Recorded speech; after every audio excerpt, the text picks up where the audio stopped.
राज्य सूचना आयुक्त सुभाष चंद्र सिंह द्वारा बहराइच में 3 दिवसीय शिविर आयोजित कर लंबित 166 वादों की सुनवाई की। इस दौरान उन्होंने आरटीआई कानून की उपयोगिता व महत्व पर चर्चा करते हुए जहां कार्यशाला आयोजित की, वहीं प्रेस वार्ता के जरिए बताया कि लोगों को जन सूचना के अधिकार का अधिक से अधिक लाभ पहुंचाने की ये एक पहल है।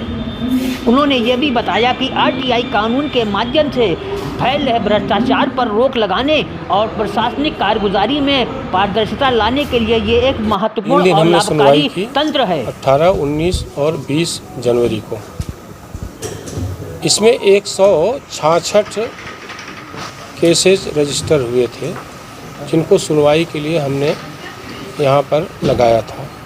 उस 166 में 146 केसेस का निस्तारण हुआ और 20 जन सूचना अधिकारियों को दंड लगा। यानी 146 निस्तारित केसें में 20 केस दंड के साथ निस्तारित हुए। इसके अलावा मैंने 4 से लेकर के 5.5 तक 3 दिन का प्रशिक्षण वर्ग भी चलाया और उस प्रशिक्षण वर्ग में जन सूचना अधिकारियों की ये बताने की कोशिश की कि जन सूचना अधिकार कानून के तहत हर हाल में उनको 30 दिन के भीतर सूचना देनी चाहिए। इससे महत्वपूर्ण यह है कि सूचना देने का वो मन बनाएं, पॉजिटिवली यह मान कर चलें कि उनको सूचना देनी चाहिए, सूचना दें। यह न करें कि यह बहाना न बनाएं कि उनको सूचना नहीं देनी है। सामान्य रूप से यह देखा गया है जन सूचना अधिकारी आरटीआई कानून के प्रति बहुत जागरूक नहीं है। उनको ऐसा लगता है कि सूचना न देने से ही काम चलेगा, लेकिन ऐसा नहीं है। आरटीआई कानून में सूचना देना ही श्रेयस्कर है। इसी बारे में उनको 3 दिन का मैंने प्रशिक्षण भी दिया।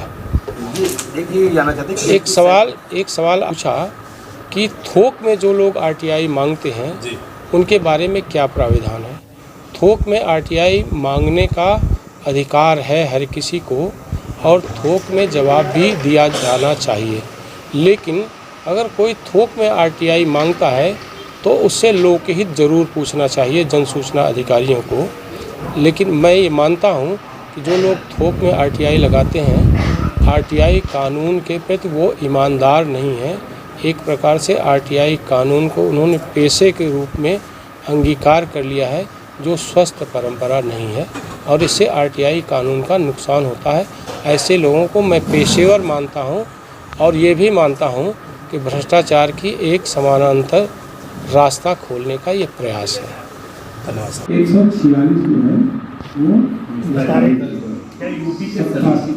यूपी के सभी जिलों में ये आपका जो मास्टर प्लान है लागू होगा नहीं, ये तो हमारे मुख्य सूचना आयुक्त तय करेंगे। हमने अपना जो सुनवाई क्षेत्र है उसे तय किया है कि जिलों में सुनवाई करेंगे और 20-22 में सुनवाई होगी सामान्य रूप से।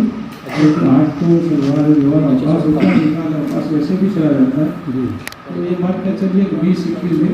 मैंने शुरू में ही कहा, आपके प्रश्नों का जवाब दिया। 10 हो, 50 हो, 100 हो, 150 आरटीआई मांगने का अधिकार है। आप 500 मांगे, इसमें कोई रोक नहीं है, लेकिन ये परंपरा स्वस्थ नहीं है। बहुत सारे कानून जो है उसकी भाव और